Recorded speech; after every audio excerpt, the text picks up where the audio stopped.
The Roman Empire, like any other empire, had to secure its border. There were two types of threats that the empire had to deal with. On the one hand, foreign powers seeking to invade and conquer parts of Imperium Romanorum itself. On the other hand, tribal groups would pillage border areas any chance they got. People passing the border for trade, employment or education was common, and there was otherwise little welfare that could attract unwanted migration. As we will see, it was much more difficult to defend borders with barbarian tribes than borders with civilized realms, even though the latter could easily lever bigger and more combat-worthy armies. The specific structures of border protection varied through the more than 1,000 years that Rome, at least the western part, existed. However, the general idea was always the same, but first we have to distinguish between two types of borders. Borders with civilized realms and borders with the wilderness inhabited by savage tribes. The former were mostly the borders to the east of the different empires and kingdoms, some of which had been vassalized by Rome. Most of the empire's borders to the north and south were open wilderness, like the deep dark forests of Germania or the hot Sahara and Arabian deserts. The Atlantic Ocean was the final frontier to the west. Borders with civilized realms were pretty straightforward. The border was somewhat specified according to agreements. Garrisons situated at border crossings collected tariffs from traveling merchants. A border defense was necessary if the realm across the border posed a threat to Rome.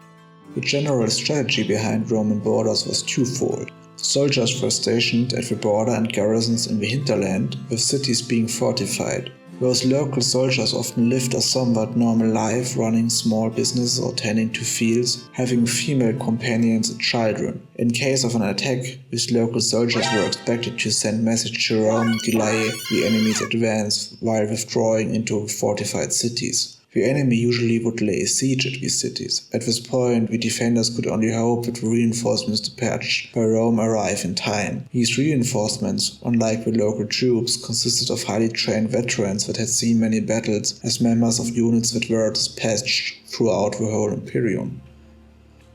Defending a border from a civilized enemy was an often brutal and expensive task, but comparatively easy to execute. You would know where your enemy is and you just had to destroy him, the latter usually being the bigger challenge.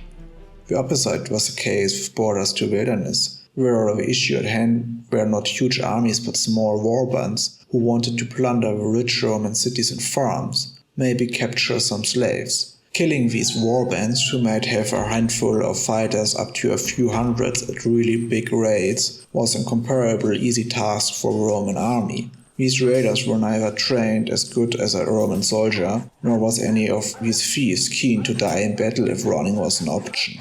However, the issue was locating these highly mobile warbands who tried to hide their intrusion and sneak away with spoils. Think of borders like the border between the US and Mexico, where many can slip through despite the technology used nowadays.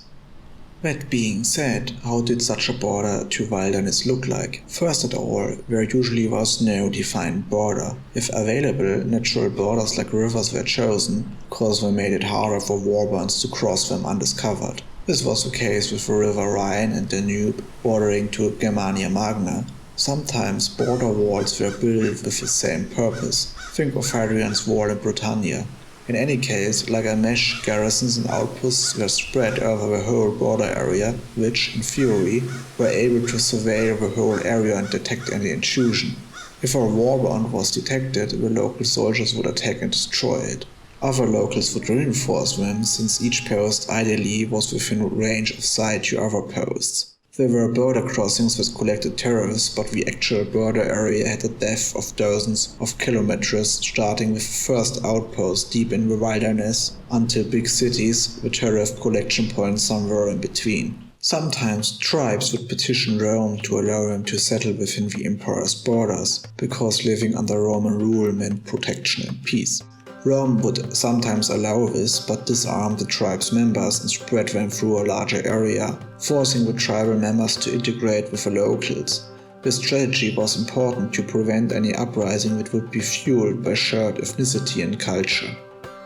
Rome collapsed when the empire was not able to defend its borders anymore. The reasons for this are far too complex for this video, but in short, Rome was not able to pay for the manpower needed to run this expensive border security. Furthermore, whole stretches were left exposed and where local troops were mobilized to reinforce other borders or fight in civil wars.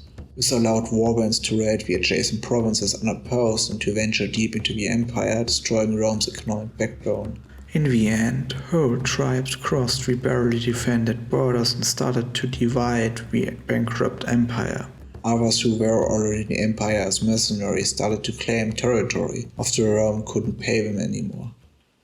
Thank you for watching. You are honoring and humbling me by watching my video, let alone watching it to the end. If you enjoyed this video, consider liking and subscribing. On this channel we will discuss the workings of the greatest mechanism known to mankind, the state. We have a look at the workings of power and the ideas that forge our modern perception of this magic.